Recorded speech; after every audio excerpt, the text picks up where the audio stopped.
I guess I want to start acknowledging that this is a difficult and controversial topic. Not everyone agrees with me. In any event, let's start. There are too many shenanigans in universities today.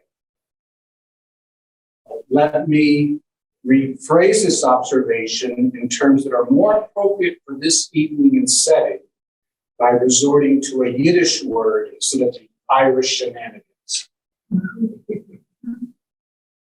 Yiddish often supplies a word that incomparably conveys what we want to describe. There is much too much mishigash in higher education. I regret the decline in familiarity with Yiddish. There's such a wonderful tonality. The English translations of many superb Yiddish novels are today out of print and nearly impossible to find. My favorite is Chaim Grada's The Yeshiva, one of the great novels of the 20th century. I think I supplied that in the handout. If you do not know this novel, then recommending it to you, assuming you can find it, justifies my sharing this evening. The Yiddish mishigash is derived from the biblical Hebrew for crazy or mad or sugar. The word appears in various places in the Tanakh. For example, in the Torah, at Deuteronomy chapter 28, verse 34. But the Yiddish mishigash conveys a meaning with a slightly different tone. Crazy, yes, but often with a slightly different sense, a crazy, harmful silliness. The mishigash that I want to address this evening is how nationality is understood. We Jews, I think, are in a position to understand and appreciate what a nation is far better than how it is often understood amongst many academics and universities. As an approach to understanding the place of nationality in the Tanakh and Judaism, let me begin by briefly considering Sabbatai Tzvi, the supposed Messiah of the 17th century. I know it is an unlikely place to begin, for we Jews have good reasons not to dwell on the life of Sabbatai Tzvi. It is, after all, a profound embarrassment for us. Thousands of Jews from Amsterdam to Jerusalem recognize Sabbatai to be the Messiah, only to be shocked by his conversion to Islam in 1666. Despite the embarrassment from this episode of our history, it is useful to make a few brief observations about it. We need not concern ourselves with the details of Sabbatai Tzvi's life and the place of his prophet Nathan in it. The history of his life and the events surrounding it have already been provided by Gershom Scholem in his authoritative 1,000-page long biography. Because of Scholem's work, we are in a position to draw a few conclusions about this embarrassing moment in our history. The first conclusion is to remind us of the danger of an esoteric, mystical interpretation of the Tanakh. The danger of the Kabbalah, the mystical Torah, is obvious when it is not confined to speculation about the origin of the world, but instead is used for determining who the Messiah is, when he will appear, and when national sovereignty over Eretz Yisrael will be reestablished. But now appears a second conclusion about Sabbatai Tzvi and the movement he engendered. It is more an historical puzzle than a conclusion. The puzzle. Where were the rabbis warning about the dangers of substituting enthusiastic, messianic longings for traditional interpretation? No doubt the expulsion from Spain, 1492, and the horrors of the pogroms of 1648 resulted in disorientation. Those conditions likely contributed to Kabbalistic interpretations and mystical longings, putting the rabbis on the defensive. Nonetheless, the puzzle remains. Where were the rabbinic warnings that Sabbatai Tzvi was no Messiah and that Nathan was a false prophet? The third conclusion returns us to this evening's topic.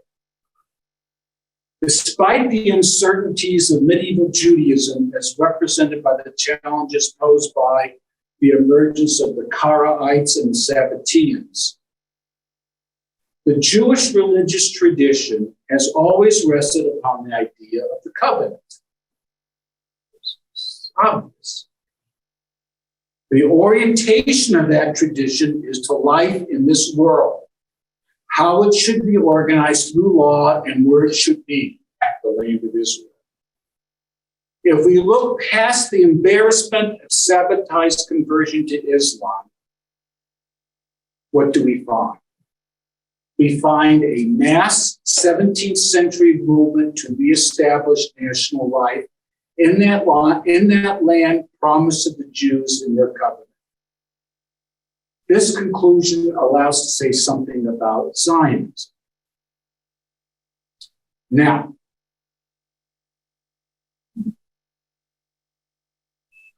I admit, a historian of modern Judaism, that Zionism is a modern national movement. I know that the first Zionist Congress was held in 1897 in Basel, Switzerland. Furthermore, all one has to do is to remember organizations like Hashamir Hatzir, the Zionist socialist group, to understand that Zionism is modern. Okay, I got it. Challenge. Isn't there something not quite right with characterizing Zionism as exclusively a modern development? Because if it were, then how are we to understand one, if not the primary goal of the popular 17th century Sabbatean movement for Jews to return to the land considered by Jews for thousands of years to be their land? It seems to me that the view that Zionism is solely a modern national development, a view widely held among academics in many universities, is an example of Mishigash.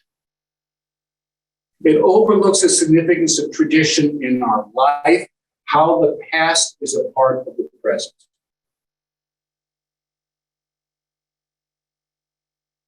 Tradition is not some kind of an invention of supposedly manipulative elites foisted upon a population of unthinking brutes. In fact, you and me, we're the unthinking brutes. That kind of foolish idea about tradition that is so popular amongst many academics is yet another example of Mishigash. No Jew could view tradition so foolishly. The place of tradition in Judaism has deep roots, as recognized. We'll take a musical example. In Tevye's opening song in Fiddler on the Roof. The traditions of the Jewish people, where a people has its land and the land has its people, where both that people and its land are organized by a law given to the Jews by God, is approximately 3,000 years old, is central to the Tanakh. True enough, changing circumstances force modifications of what, as a consequence, is an always developing. Those modifications are found in Mishnah, Talmud, and rabbinic responsa. Nonetheless, those central ideas of Tanakh, one God, a people with a land, and the law, remain a foundation for those modifications. That the ancient Jews thought of themselves as a people with a land, as a nation, should not come as a surprise. All one has to do is to read the first book of the Tanakh, Bereshit or Genesis, to see that this was so. And one not read very far. Only the first 14 pages of the Jewish Publication Society's translation when one comes to chapter 10. And it's the first long quotation in the handout that was kindly provided to you. These are the descendants of Noah's. These are the descendants of Noah's sons, Shem, Ham, and Japheth. These are the descendants of Japheth in their lands, each with their own language, their families, and their nations. These are the descendants of Ham by their families, their language, their lands, and their nations. These are the descendants of Shem by their families and their nations, their lands, and their nations. These are the families of Noah's sons according to their generation in their nations.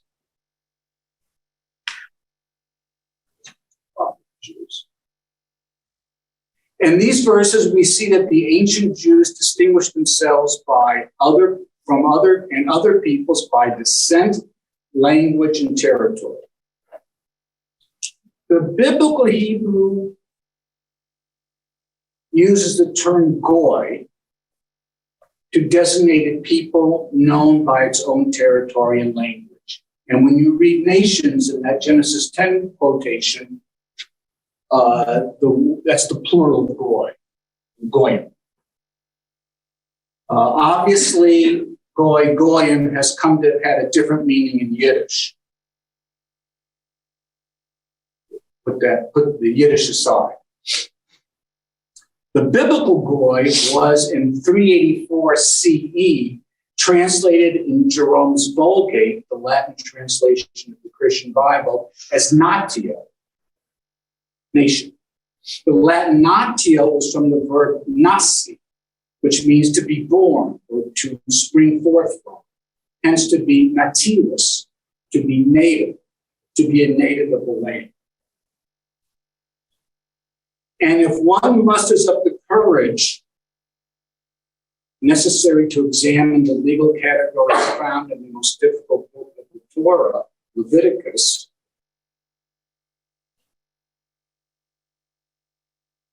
one discovers there that the ancient Jews described themselves as being etzrach haaretz, native of the land, distinct from the resident alien and the foreign. Note what I hope is already obvious to you. Those biblical legal categories distinguishing the native from the resident alien and foreigner bear similarity to our legal categories. I find that extremely interesting and worth thinking about. Perhaps it indicates the existence of perennial problems of how humans organize themselves. There are, of course, other ways for humans to organize themselves. One is through empire with universal citizenship, as had the Roman Empire beginning in 212 CE. Another way is to be largely indifferent to such distinctions, as one finds in the New Testament with its focus on the other world of heaven. Neither Jew nor Greek, but one in Christ. Both empire and indifference to how we organize ourselves in this world are alien to the Tanakh and the Jewish tradition. When we turn to the book of Joshua, chapters 3, 4, and 7, I think I provided that for you, we find an understanding of the nation, the goy of ancient Israel is encompassing the family, the clan, which is made up of numerous families, the tribe, which includes various clans. Thus, the goy of ancient Israel is a term that signifies a joining together of those families, clans, and tribes into a cultural unity. That unity consists of a history, as conveyed by the Tanakh, a religion, a language, and an image of a land thought to be their land. If we turn to the book of Numbers, chapter 34, we find a description of the image of the land of Israel. The borders of the land in that description are designated there with remarkable precision, although without, of course, the modern demarcations of degrees of longitude and latitude. There no Google, it wasn't a Google map, but still, it's precise. The Sea of Galilee to the Jordan River and then to the Dead Sea are the eastern border. The Great Sea, the Mediterranean, for the western border, and an imaginary line designating the northern and southern borders. The area enclosed within those borders was not understood to be simply an area of land. It was something more. It was a territory. According to Joshua, book 22, verse 19, to cross the border and enter into the land of Israel was understood as leaving an unclean land and entering into a land organized properly through law. In the biblical idiom, a clean land. These observations about the biblical goy, legal categories of the Tanakh, the borders of the land of ancient Israel, and how that land was understood should be uncontroversial. They should be obvious if one has even a superficial familiarity with the Bible. But even a superficial familiarity with the Bible is lacking today among many academics and universities. The ideas that there were no lands with designated borders in antiquity, that there were no law collections joining together lands and the territories and their inhabitants and the peoples, that there were no nations in antiquity, are examples, I think, of the mishigash found in universities today. In these observations, I will briefly refer to Genesis 10 about how the ancient Jews understood the world as being divided into nations. To those chapters in Joshua about the families, clans, tribes of the nation of ancient Israel, to Numbers chapter 34 that describes the borders of the land of Israel, and to Leviticus that contains those legal categories of the native of the land, the resident alien, and the foreigner. In doing so, I know I have avoided a complication.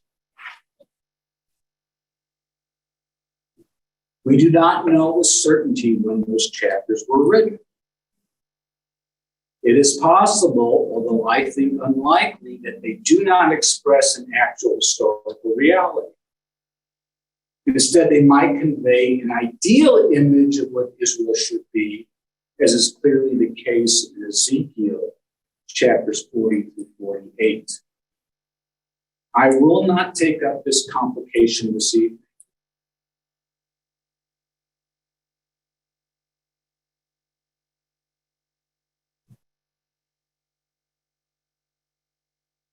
Who teaches Hebrew Bible free? Anybody who wants to take up this problem, take it to Beth. I'm not doing it tonight. Okay.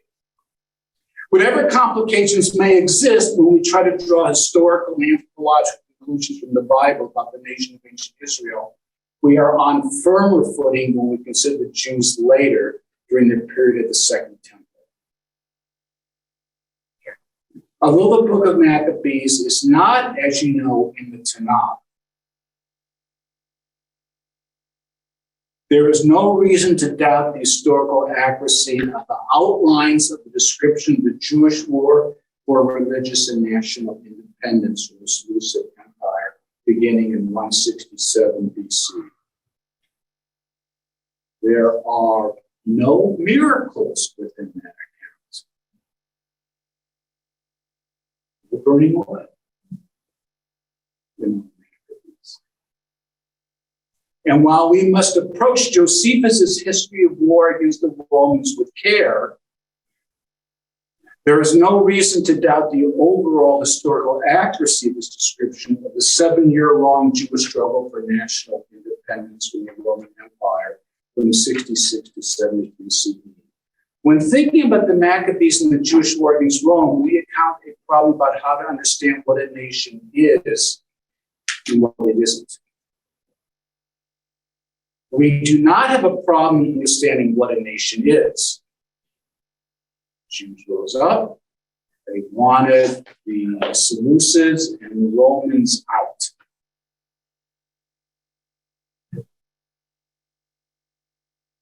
We do not have a problem with understanding how a tradition of a shared history, religion, and the image of the land has brought us together and continues to bring us together as a people, as a nation.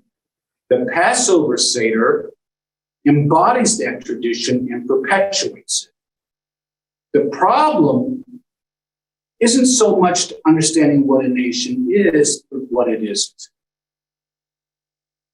There have always been differences among us. I suppose you know the old joke.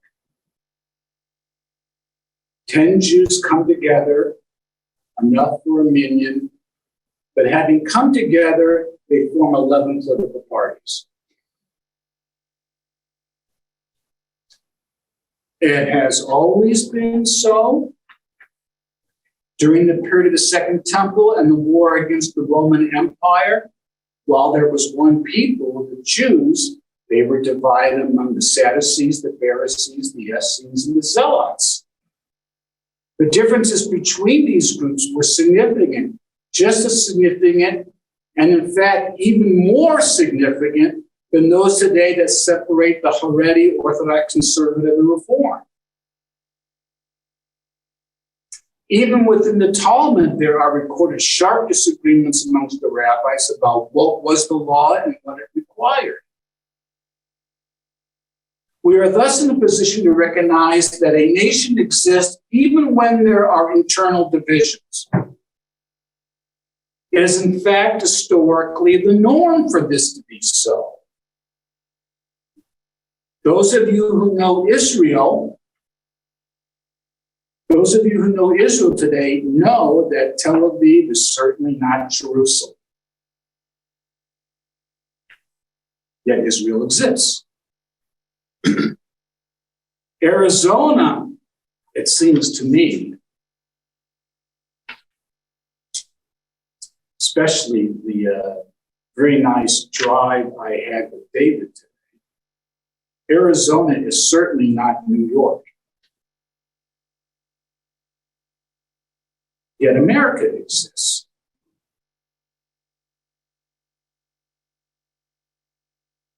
A cultural unity of some kind, sometimes quite frayed, exists, bringing us together. But that unity clearly does not imply uniformity. Not only does unity not imply uniformity, but it should. The ideological desire for uniformity may be understandable, even at times attractive in light of the many continuing challenges that threaten our existence.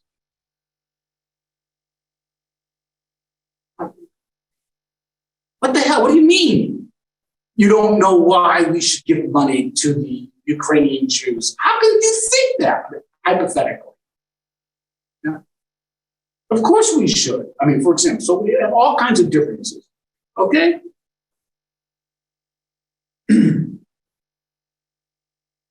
there may be times when those differences didn't exist.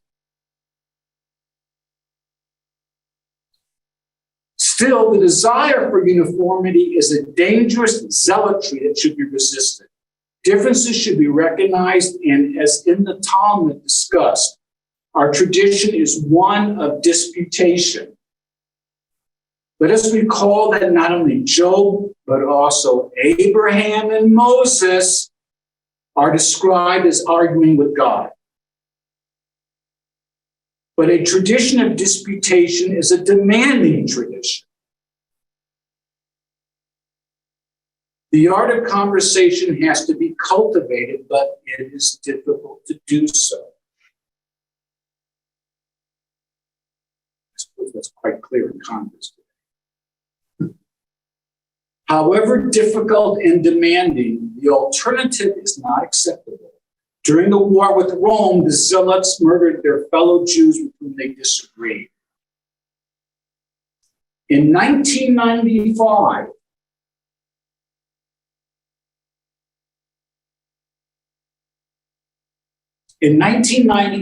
Yitzhak Rabin was assassinated by a modern-day Zealot. We should all recognize that the assassination of Rabin was and remains a stain on the Jewish nation. But a nation is not the same thing as this kind of uncompromising zealotry. On the one hand, there are nations with, as described in Genesis 10, peoples understood as having their own lands and usually their own languages. On the other hand, there are also different ideas about how to understand the nation. In ancient Israel, there were those who wanted Israel to compromise with the Babylonians. Who? Jeremiah. Jeremiah, the prophet Jeremiah. But there were also those who thought that Israel, in order to be Israel, must oppose the Babylonians.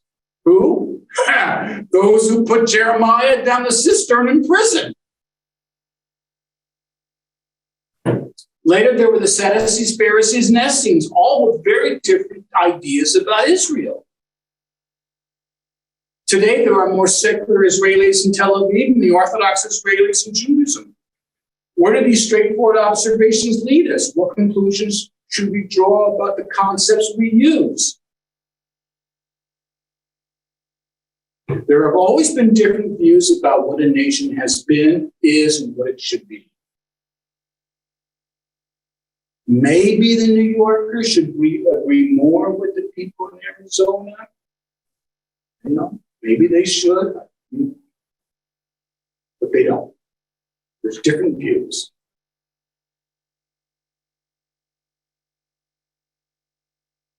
Distinct from a nation is an uncompromising ideological view about what a nation should be. A view that seeks eliminating all differences out of the desire for uniformity.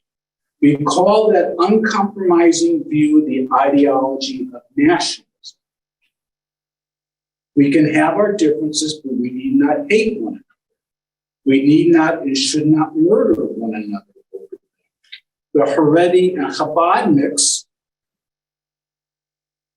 have Chabad in Tucson. There must be this.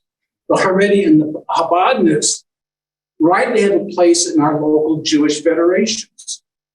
Because there are Jews, I have obligation or loyalty to them, even though they are at times, at least for me, a source of irritation. We can be loyal to one's people, to be patriotic while not being a zealot. One can love one's people without hating another people. There are thus, it seems to me, three categories that we think: a nation or a people, love for one's people, that is patriotism, and the intolerant ideology of nationalism. It seems to me it is important that we keep the distinctions of these three categories. There are sources within our tradition to help us navigate between these different concepts. I will mention here only two, one from the Tanakh and the other from the Talmud. We know, of course, how important the Exodus is in our tradition, with its repeated refrain, "Let my people go."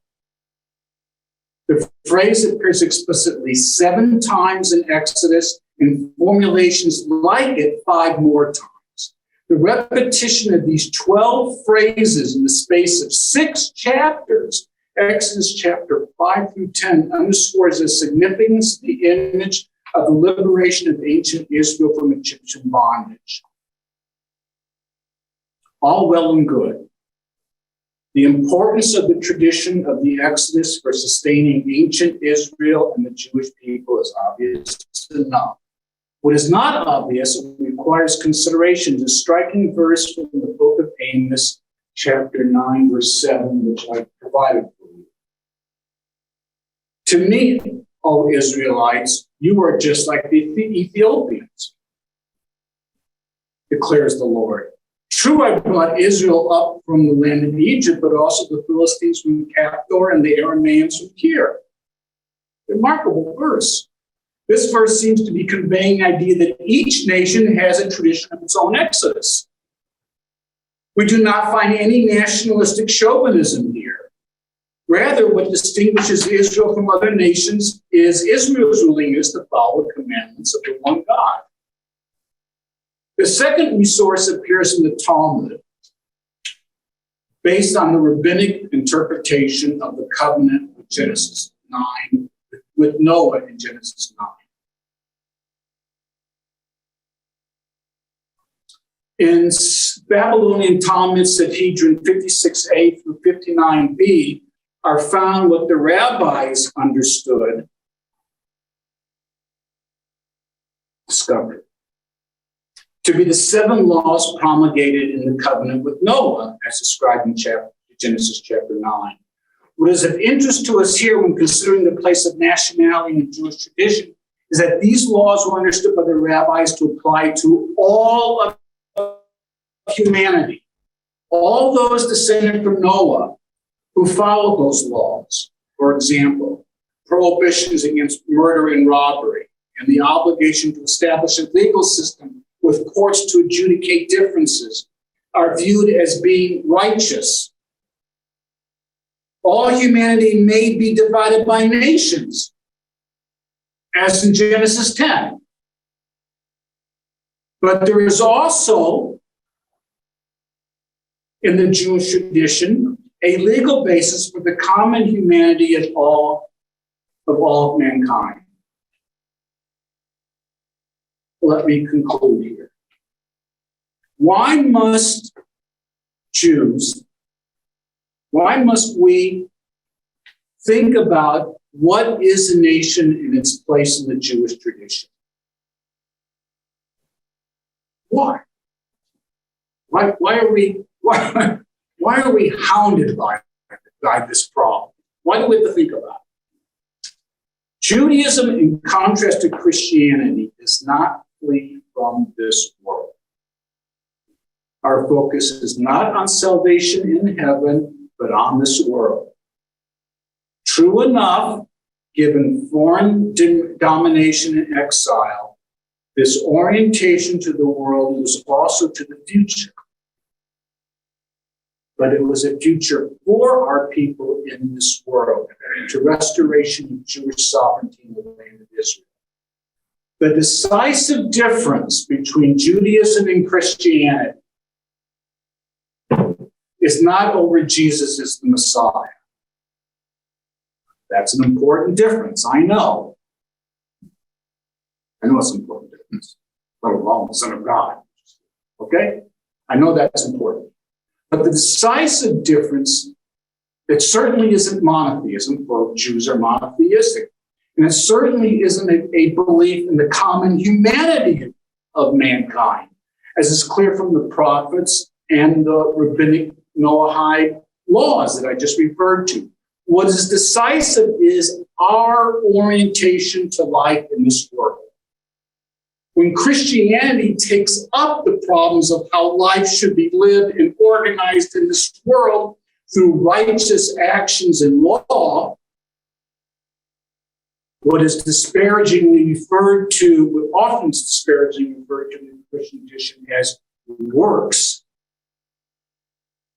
when Christianity takes that up, as it has, it returns to its origin by incorporating aspects of Judaism.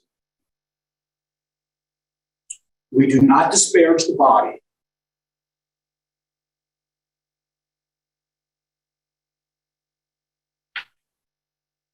Well, I have to say, as one gets older, it's a challenge, but we do not disparage the body, as Paul did in the New Testament, and as Buddhism does with focus on the mind.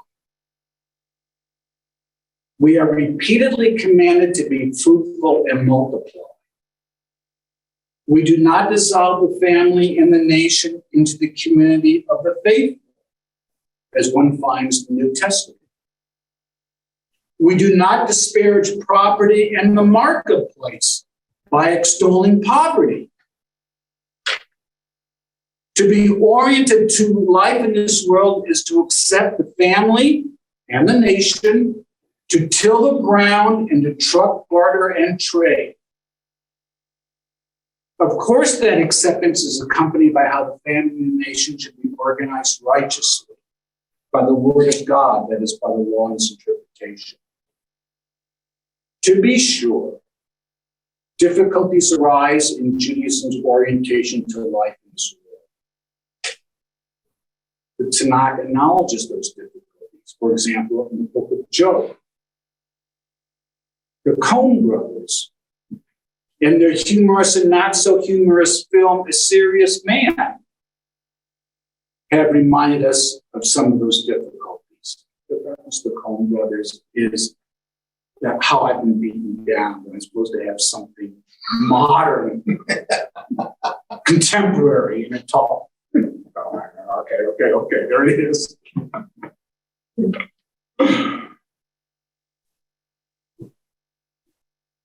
Perplexing complications abound, as is clear from the life of Sabbatai Tzvi.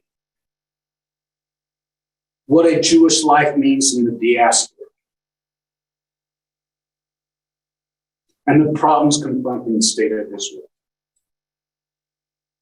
However, better to acknowledge those complications and how difficult they are. One important way is to acknowledge those complications is to think about the place of the nation in Judaism. Thank you very much.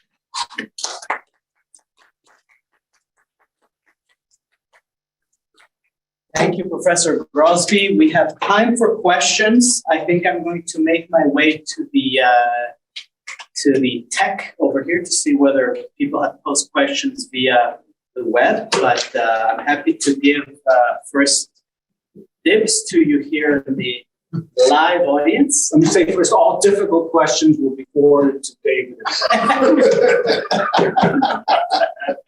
And we will then forward them to our colleague and friend, Dan Asia. But anyway, I forgot to thank Dan Asia for recommending Professor Grosby. So thank you, Dan.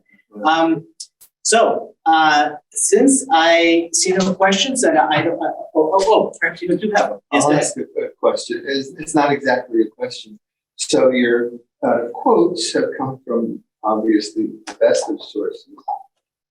Would you have any comments on the Book of Ruth and the way it understands nationality, family, and tribe in relationship to what you've just said? It seems to me that maybe it is a wonderful, very short, but illustrates your comments. Would you agree with that or not agree with that? Let me do something with your question that you may not have intended, but that's okay.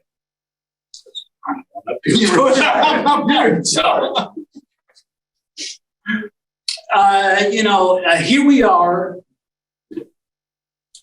in the world trying to make our way, and we're confronted with all kinds of problems,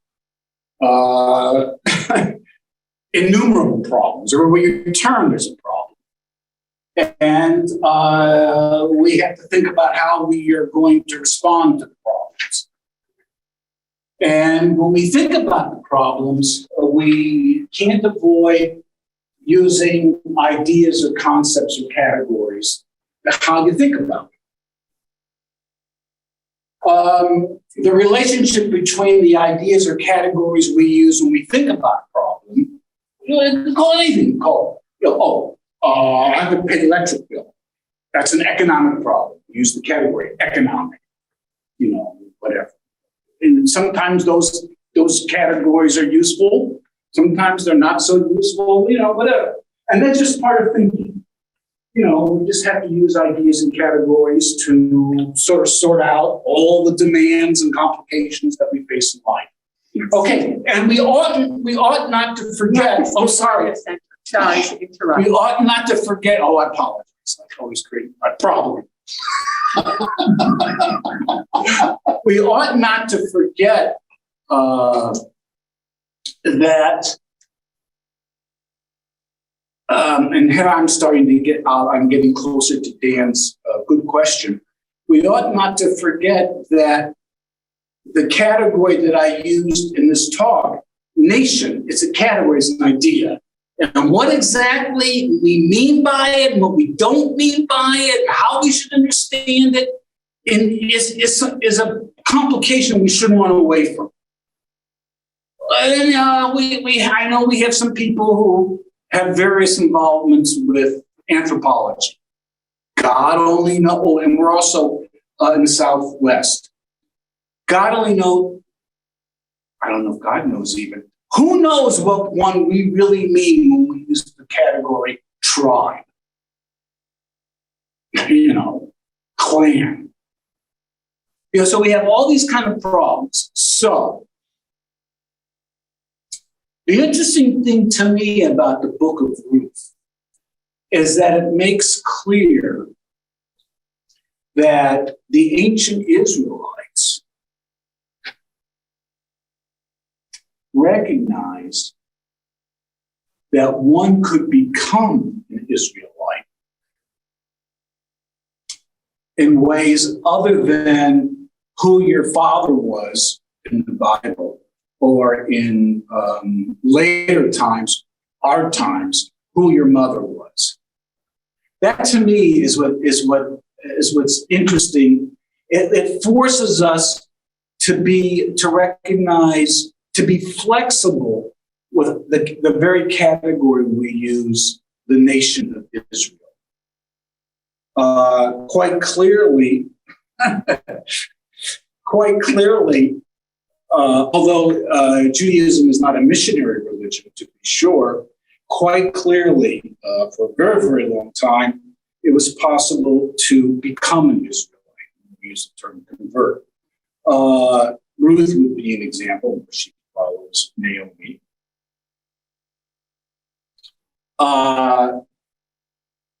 Of course, during the Second Temple, there was the mass conversion of the Idumeans to Judaism. I think, you're supposed to know better than me here. I think King Herod, I think his grandfather, was an Idumean. Yeah. So that to me is, and I usually, I thought your good question, to have us take a step back and understand and admit, we have what the fancy philosophers would call a methodological problem or a hermeneutical problem of the very category we use. And nation is one of those sort of sloppy terms that can mean a lot of different things to a lot of different people, and for good reason.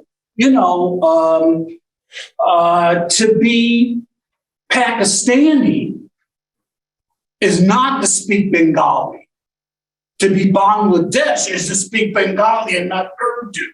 Because if you want to speak Urdu, you're Pakistani. You really speak a lot of the languages in Pakistani. And that's why they had the split between Once upon a time, Bangladesh and Pakistan were the same country, same people, but they split. I mean, they had other reasons to split because they were divided by thousands of miles of Indian territory. But we won't get into that. But so some countries, they have, there's a language of the land. I think Hebrew is a national language, I think recognized in Israel. National language, okay? And yet there are other peoples, take those people up, the people north of us, they have they call it French, but it's really not French, Quebecois and English and Canadian English. They have two different languages. So you can't say that all nations have one language because they don't all have a language. You can't say to be Pakistani, you are Islamic. It's the language of the country. It's in the Constitution. To be Iranian is to be Islamic. But we don't. So you don't have a national religion in the United States. So it's really sort of. You can't just give a fixed set of characteristics. This is what it is. It's to use a sort of a classical reference term. It's a protean. It's not one set fixed of characteristics. That makes the whole category nation complicated. There's a complication here. That to me that for me, Dan, was what was interesting about your question. That I wanted to do that. So there's so much to think about in this talk, and thank you for all of that. One thing I'm thinking about coming to the Bible through the lens of archaeology is that in the era in which many of these passages were presumably composed, even if not finalized, there was uniform material culture in large swaths of Israel, so that Judah in the south can be defined by material culture elements, some of which do and some of which don't also appear in Israel in the north. So we can, leaving language aside, because as your friend Gary Rensburg, we were just talking about him, would be able to discuss Israeli and Judean, Hebrew, different accent or dialect or grammar. I'm sure you're more than familiar with that. Nonetheless, material culture, what everybody uses, if you all use the same stuff, it makes a culture out of you and a nation out of you. And that's one way that from a physical dimension, we can go back and talk about some of these same points in time and some of these same concepts. So, yeah. Beth, if I was a better person, or if I can figure out how to make the proper deal, I would show up in your, you call it Hebrew Bible or Old Testament class here? What do you call it? We do call it Bible. Bible. I would show up in your Bible class, and I would want to discuss at great length with you your very, very good point. One of the puzzles to me, and now I'm First Temple history puzzle. One of the puzzles to me, which I really have not written about as much as I should have, and a lot of people will be happy that I haven't written as explicitly as much as I should have, but it's a real historical puzzle. And you sort of alluded, or what I heard brought it up in my mind.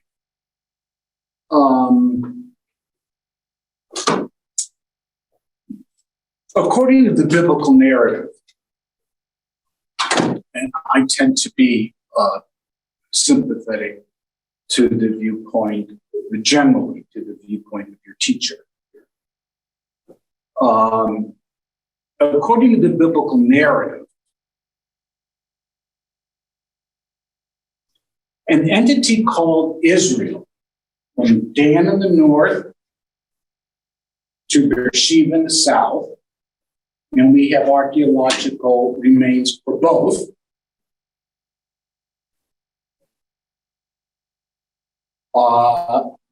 According to the biblical narrative, in Israel from Dan in the north to Beersheba in the south existed only for no more than a period of 80 years at most.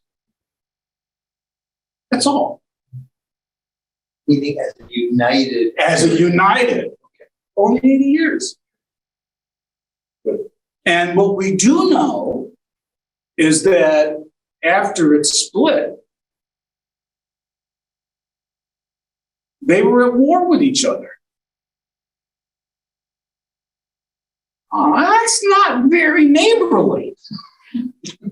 That's not my idea of a nation. Although, for those of you who are American history buffs, do we want to say, or don't we want to say, that however fragile a nation, the United States, existed from 1776 to 1860, did it exist, given that right beginning of 1860 was at that time the most brutal war in the history of mankind? The American Civil War. Well, does that mean there were or not? So that's an interesting, these are really create headaches for me. So I don't really know, but go back to the bus. So that's a headache of American history. Want my answer? I say yes, but all right. But it's a headache. To go back to so-called biblical history, whatever that is. We'll go to First Temple history. I should use the term biblical history.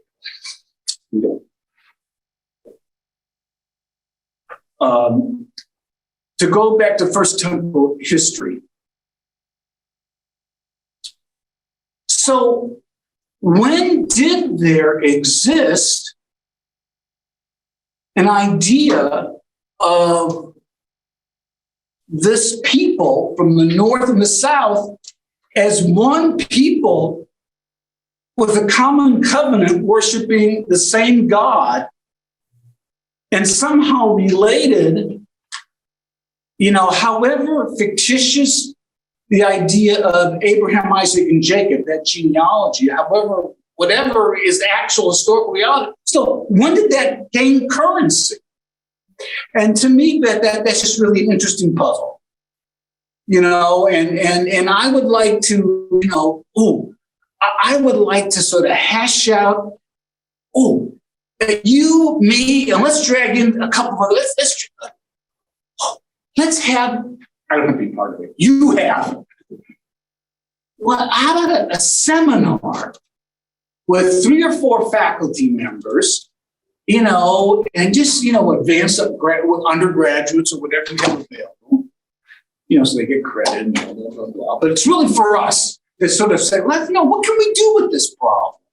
What do the hard-nosed archaeologists who keep on hammering away about, hard material evidence? Don't you say that unless, okay. What can we, what do they bring? What can we say about it? What do we say from the text? What are the problems of trying to understand that biblical Hebrew word, Goy, goy, which has been translated as not to nation since the 4th century AD, so it's not a recent invention.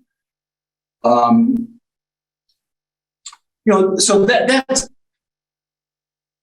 what I want to do with you. That's the playground I want to. That's the game I want to play with Beth.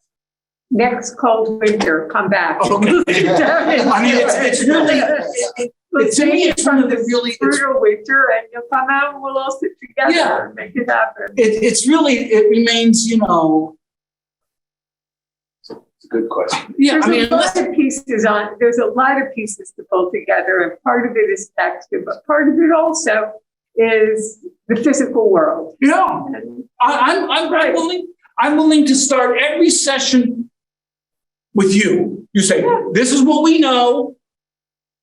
This is what we know material, what they call materially. I'm no problem. Give you the floor first, I can take and then we'll ignore it. what else is new. I know. You know, we are technically out of time, but I'm wondering, Esther and Fernanda, were there any questions online? Okay. Great. I like Beth, I think there's so many questions that you have opened up for us. I'm sort of considering all these big conceptual categories, ethnicity, peoplehood, nationality, all these are very intriguing. So I want to thank you for that particular stimulation. Oh, okay.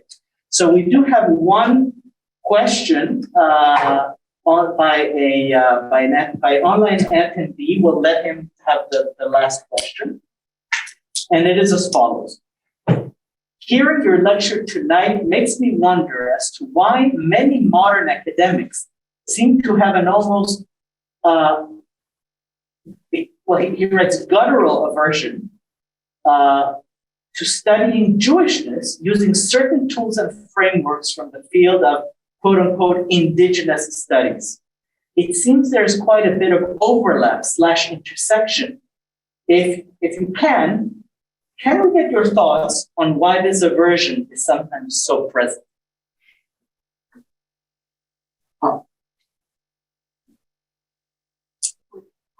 I was about to answer the question, but I'm not sure I understand it. To be perfectly frank about it. I mean, I can try to interpret it. Yeah. My sense is that this, listener, this viewer, perceives that there is a certain reticence among academics with regard to studying Jewish culture, Jewishness, in terms that employ the insights from the study of indigenous peoples. For example, Native Americans, Australian Aborigines, and so forth.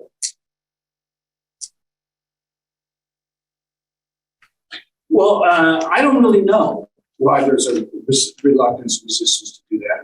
I don't want to just go into a tirade about things. Most of my talk about the mishigash in academics today. So, and I don't just want to go into a tirade about that. Let me say, let me try to be, I don't want to be snippy and so forth. There's enough of that.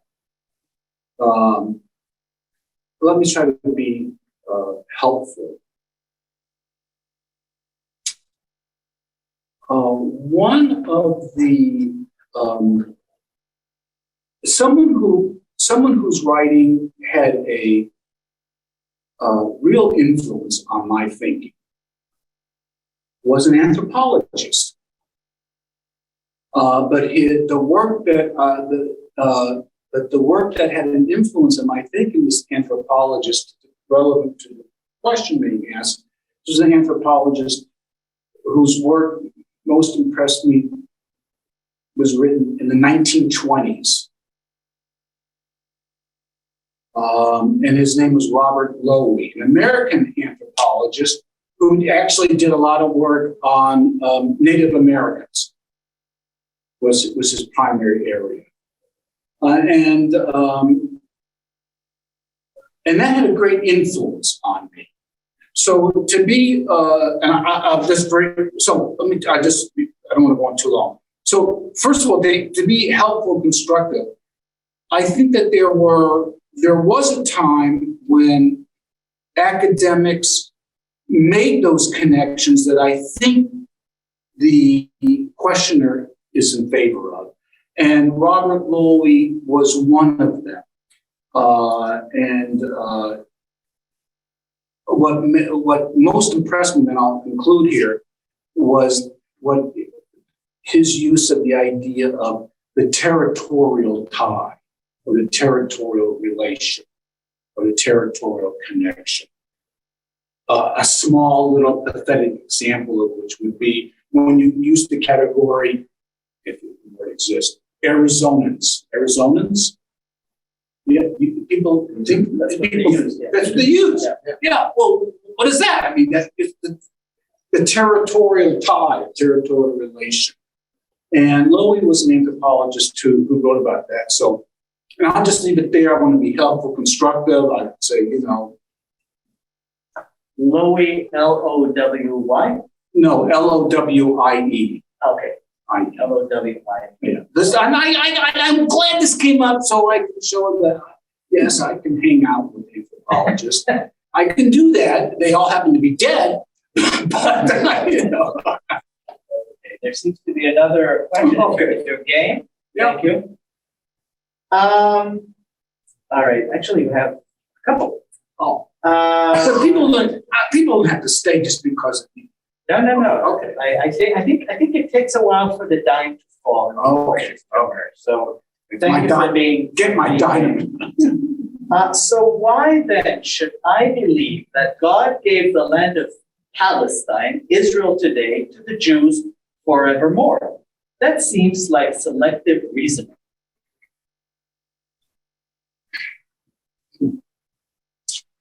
That's an intriguing question with what I'm going to do. I readily agree with the questioner. It is selective reasoning. But history is not philosophy. History is not a rational coherence. The ancient Israelites existed at one point in time.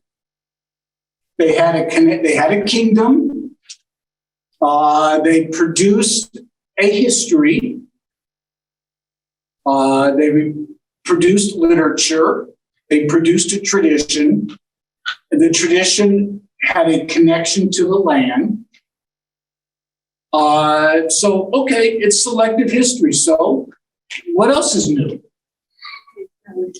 I mean, it's selective reasoning. Just like, take a step back. And what nation or people does not have a selective reasoning? And by the way, if you want to shift the term, and what religion does not have a selective reasoning?